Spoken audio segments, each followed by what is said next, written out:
Good morning. Welcome to another edition of Coffee with Tea. I'm your host, the amazing Tea Street. Today's mug, what's the best that could happen? Oftentimes people ask the question, what's the worst thing that could happen? I ask the question, man, what's the best thing that could happen? And when I started thinking like that, I started imagining all the possibilities of what could be versus all the things that could go wrong. Today's topic, don't skip the process of overcoming procrastination. Right now, I'm doing a group mentoring kind of thing. I'm mentoring a few people who wanted me to mentor them, and so I decided to do it as a group because I have capacity and time to do it that way versus doing individuals. And so one of the things that we're doing is holding each other accountable. Not just me holding them accountable, but them holding each other accountable.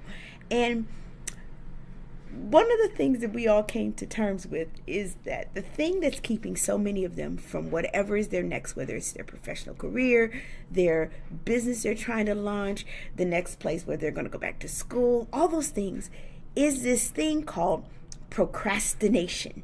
So today I thought I would delve in and talk about how do we overcome it. Procrastination is not a done deal, y'all. It's not like just because we are procrastinators, we have to stay procrastinators. We can overcome procrastination. And so the first step is to identify what's at the root of your procrastination. Can I be real honest with you? Generally, mine isn't a lack of information, a lack of knowledge. For some people, it's that I don't know about what I'm trying to do. Guess what? Knowledge is available to you, but you first have to identify that the thing that's keeping you from moving is that you don't have the knowledge base. Mine is not that. Can I tell you? Sometimes my procrastination is that I'm lazy. Yep. My sister would always say, she challenged that assertion that I'm lazy because I do so much. And I told her, I said, but when I don't want to do something, my mind will not move. When I get in lazy mode, I sometimes have a hard time jarring me out of it to make me do something. But you first have to identify what it is for you that causes you to procrastinate. It's different for every single person. The first step is to identifying the root of your procrastination. Because guess what? Some would argue that laziness, my laziness, isn't the root. It's the branch. If I'm real honest, the root of my procrastination generally stems from the times when I'm battling depression. That's my root. Once I know that, then I can use my toolbox and go into it and pull out the things that I do to what? Pull me out of depression. That I use to fight and combat depression. I have a toolbox. That's what Jesus and therapy will do for you. Those two things. I got a toolbox. So I will pull in out of my toolbox the resources that I need to move me beyond that place. The next thing, you have to truncate it. Sometimes if we look at the whole picture, it is overwhelming. And then it causes you to further procrastinate because you have a sense of overwhelm. The way that you can really get through that era of feeling overwhelmed is by breaking the task that you have to do to get to it into small bites. For example, I have a big speech that I'm doing next Thursday night. It's 10 minutes long. Can I tell you? 10 minutes is way more difficult for me than an hour. And so part of it is anytime I hear I got 10 minutes and it's a showcase and I got 10 minutes, I start to panic because I'm thinking of the big, how am I going to condense it? I yesterday began the process of sitting down and first discovering what I wanted to talk about. I solicited some ideas from friends like, hey, what should I talk about with this audience? And they gave me some ideas. Once I had the topic, I started going through the process that I use so that I'm not overwhelmed, which is the first step is creating the long speech. The second step that I'll do probably tomorrow because the day is packed is doing something different, which is after I create the long speech, I go back through and I pull out the most important parts that I want to say in each point and I abbreviate it.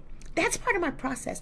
I avoid being overwhelmed by breaking big tasks into small bites that I can chew on. The next one, create a schedule with specific deadlines. Yesterday, I created a schedule that by which every evening I am spending this amount of time, and I put it on my calendar. You can't just say, oh, my deadline is next Thursday. Yeah, that's my deadline, but I have to back it out. And I have smaller deadlines that are more specific that will get me to the big deadline. It is important when you are a procrastinator to create for yourself specific deadlines. Because if you can meet each of your deadlines, you're much more likely to get to the big thing that you're going for, because you are now truncating it out again, but you're doing it with a schedule. I was working on redoing my resume, and my mentor told me that I had to every day make intentional time on my calendar. Do you know how hard that is every day? Good morning, Stephanie. To make intentional time to work on my resume. But I did for 2 solid weeks every day, whether it was in the morning really early or in the evening when I got home. Every day for 2 weeks, I had a period where I didn't do anything, no TV, no anything except music in the background, worked on my resume. And within that 2-week period, guess what? I finished my resume. It's really important as you're tackling the issue of procrastination that you create a schedule for yourself.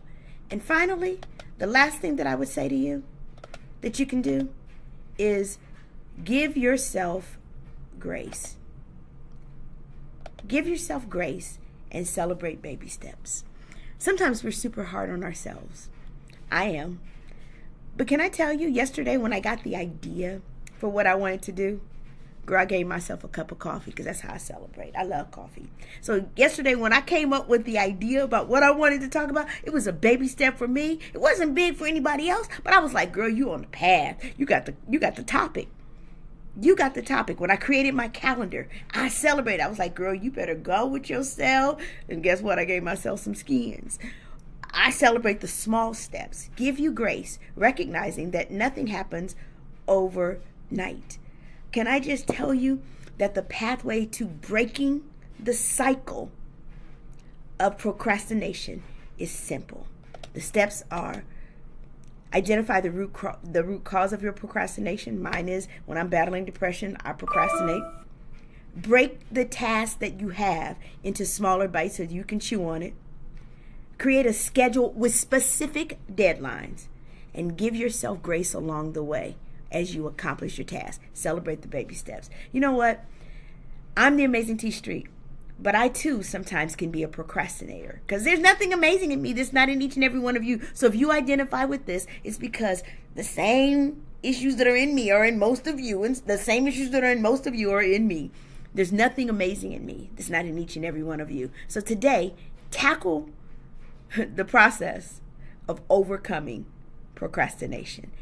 I just want to say hey to some of the people who came on. Hey, Rayshawn. Hey, Deaconess Rhonda Sharp. Hey, Kimberly Allen Davis, my soror. I just wanted to come on this morning to help you along the pathway to overcoming procrastination. Have an amazing day.